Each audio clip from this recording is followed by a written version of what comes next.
ఫలక్నామా దాస్ అన్నకి senior hero Arjun సర్జాకి ఎందుకో పడతలేదు అనిపిస్తుందిలా. ఎందుకంటే అంటే కయ్యమే, అంటే జగడమే అన్నట్టే ఉన్నదట ఇద్దరి నడుమ.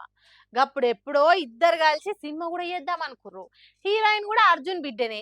మన దాస్‌కు బిడ్డని జోడించి సినిమా డైరెక్ట్ చేద్దాం అనుకున్నాడు.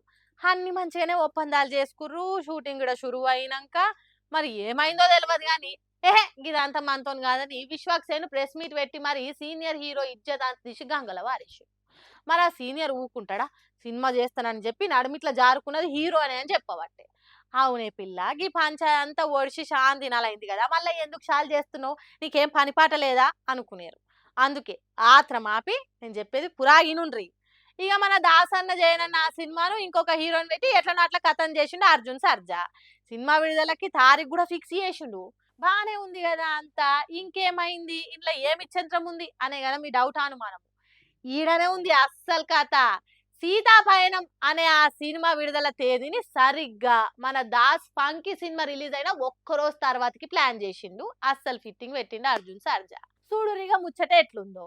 ఈ ఇద్దరు పంచాది ఓడిచింది, ఎవల సినిమాలు చేసుకురా అనుకునే లోపే మళ్ళొక్క దినం తేడాతోని రిలీజ్ అవుడేందని నారాజైతురు దాసన్ని ఫ్యాన్స్ అంతా. అసలే అనుదీపు విశ్వక్సేన్ కాంబో కోసం వేయి కళ్ళతో ఎదురు చూడబట్టే కామెడీ ఎట్లుంటదో అని. మరి కావాలని తన సినిమాను విశ్వక్ ఫంకీకి పోటీగా రిలీజ్ చేస్తుండా, లేకుంటే ఫంకీ కంటే తన సినిమానే బెటర్ అని చూపియనికి గిట్లా ఆలోచన చేసిండ్రా మనకు తెలియదు కానీ, మొత్తానికి సీతాపయనం సినిమా జనాల నోట్లలో కూడా గట్టిగానే నాంతుంది. చూడాలి ఎవరు గెలుస్తారో.